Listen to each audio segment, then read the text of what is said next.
देख रहे हैं छत्तीसगढ़ का साप्ताहिक मौसम पूर्वानुमान का बुलेटिन। आज 10 फरवरी 2025 है और दिन सोमवार। दोस्तों 10 से लेकर 16 फरवरी के बीच में एक सप्ताह के दौरान यानी रविवार तक किस तरह का मौसम रहेगा छत्तीसगढ़ राज्य भर में। उत्तर में बिलासपुर, कोरिया, सरगुजा, पेंड्रा रोड से लेकर मध्य में रायपुर और कबीरधाम, कवर्धा, बेमेतरा, बलौदाबाजार, भाटापारा समेत दक्षिण में बीजापुर, सुकमा, दंतेवाड़ा और दुर्ग, इन सभी भागों में किस तरह का मौसम रहेगा इसकी बात करेंगे।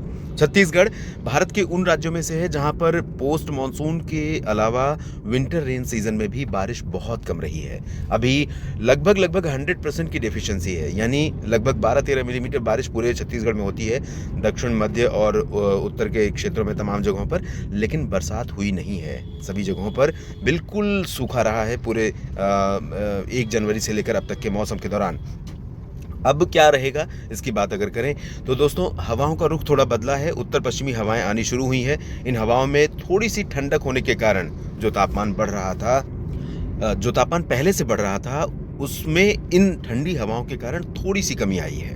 और मैं ये कह सकता हूँ कि मिनिमम टेम्परेचर कोरिया से लेकर सूरजपुर, बलरामपुर, सरगुजा, कोरबा और रायगढ़, मुंगेली, बिलासपुर, जांजगीर चांपा, बलौदाबाजार, भाटापारा, महासमुंद, राजनांदगांव, कबीरधाम, कवर्धा, बेमेतरा और गरियाबंद, धमतरी, रायपुर, कांकेर, कोंडागांव, नारायणपुर, जगदलपुर, सुकमा, दंतेवाड़ा, बीजापुर, इन सभी क्षेत्रों में इन हवाओं के कारण मिनिमम टेम्परेचर थोड़ा सा अब गिरेगा आज भी। और मैं ये कह सकता हूँ कि हवाओं का रुख लगातार, क्योंकि उत्तर पश्चिमी दिशा का बने रहने की संभावना है, कभी उत्तर से यानी पूर्वी उत्तर प्रदेश और झारखंड होते हुए हवाएं पहुंचेंगी और कभी मध्य प्रदेश के ऊपर से इन हवाओं का असर यहाँ पर छत्तीसगढ़ के ऊपर दिखाई पड़ेगा। लेकिन सोर्स अगर मैं कहूँ तो उत्तरी पश्चिमी हवाओं का ही रहेगा और इसी के कारण अनुमान यह है कि छत्तीसगढ़ के तमाम इलाकों पर मिनिमम टेम्परेचर में थोड़ी गिरावट रहेगी, जो कि पहले से एबव नॉर्मल लगभग 2 से 4 डिग्री सेल्सियस, जैसे राज्य देश के बाकी राज्यों में भी तापमान बढ़े हुए हैं सुबह के और रात के, दिन के, उसी तरह से छत्तीसगढ़ में भी सामान्य से ऊपर तापमान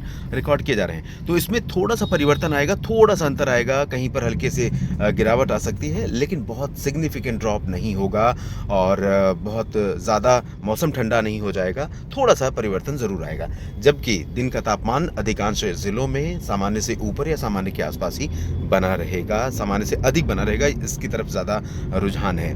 और बरसात की उम्मीद है दोस्तों पूरे सप्ताह। इस सप्ताह भी छत्तीसगढ़ में बरसात की कोई उम्मीद नहीं है। मुख्यतः शुष्क और साफ मौसम रहने की संभावना या आशंका नजर आ रही है पूरे राज्य भर में। तो ओवरऑल अभी मौसम की तरफ से कोई राहत नहीं है, कोई आफत भी नहीं है, लेकिन जिस तरह से बरसात में कमी हो रही है वो कहीं ना कहीं खेती के लिए, किसानों के लिए, किसान भाइयों के लिए बहुत चिंता का विषय बनी हुई है। क्योंकि इस बरसात में इस कमी के कारण और तापमान में इस बढ़ोतरी के कारण फसलों की जो गुणवत्ता है, या अनाजों की, फूड ग्रेन्स हो या अन्य कैश क्रॉप्स हों जिसमें कपास से लेकर अन्य फसलें होती हैं, तो इन सभी फसलों में जो सिचुएशन है, गुणवत्ता है, उसमें थोड़ी सी कमी आती है, उससे रेट कम मिलते हैं। तो निश्चित तौर पर किसान भाइयों को थोड़ा नुकसान होता है। बाकी कुछ क्या परिवर्तन होंगे उसके बारे में अपडेट करेंगे अगले बुलेटिन के माध्यम से। आप बने रहिएगा लगातार मेरे साथ न्यूज़ मीडिया मंच और मौसम तक चैनल पर, और मौसम तक फेसबुक पेज पर भी ये वीडियो आप देख सकते हैं। और दोस्तों बीच में थोड़े बहुत बादल ओडिशा और आसपास के भागों पर छाएंगे, तो हो सकता है कि रायगढ़, जांजगीर चांपा, रायपुर, महासमुंद में दिखाई पड़े, लेकिन इनसे बरसात होने की उम्मीदें नहीं है। इस वीडियो में फिलहाल इतना ही। धन्यवाद।